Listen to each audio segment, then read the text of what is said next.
We have a professor of economics and law, Mr. William Black, making statements pertaining to Deutsche Bank that are rather alarming, and they go right along with a lot of the things that I've covered here in the past connected to this exact bank and its employees, them getting drugged into court, getting a slap on the wrist, and allowed to walk without facing any jail time, just getting fined and allowed to go about their business on manipulating markets, including the precious metals, gold, silver, platinum, palladium.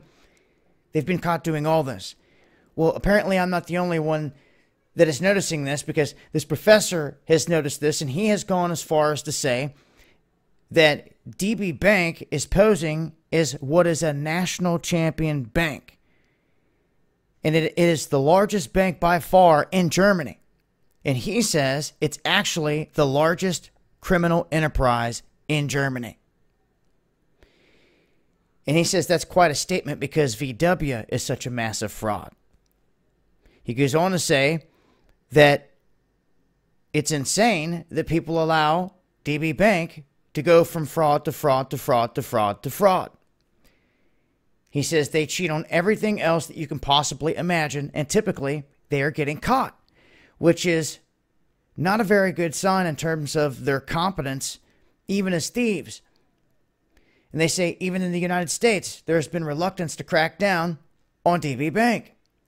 Now, of course, this goes into the realm of all the banks, all the central banks. And to have a professor like this, start making statements about this bank, well, I would like to see more step up and draw some light onto the situation as well, because what he is basically getting at in the end here is that the IMF previously just deemed this bank as the most systematically dangerous bank in the world.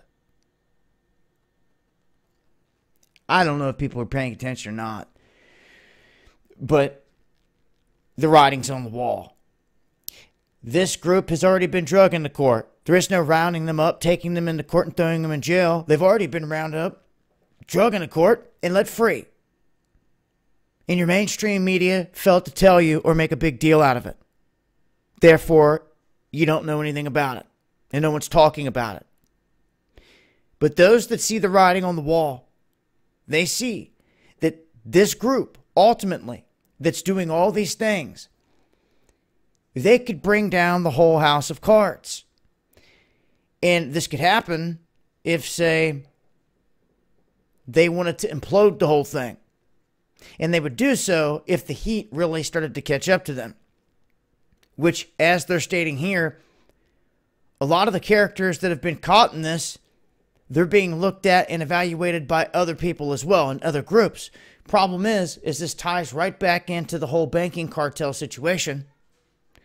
And you have to ask yourself, how far will it go? Now, he makes a lot of other statements here in terms of this, how he feels this is all going. But this is just another individual out there where it caught his attention, and he's like, look, they're getting away with doing all this stuff, and in the end, they could be the ones that bring the whole thing down.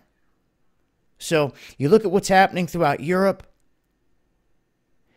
the world actually, and this is rather interesting, but I'm going to leave a link below. It's got more information. I got a video clip you guys can check out where he's speaking on this in an interview. And also make sure to follow me on Twitter for more updates. This has been Dabu7. Peace.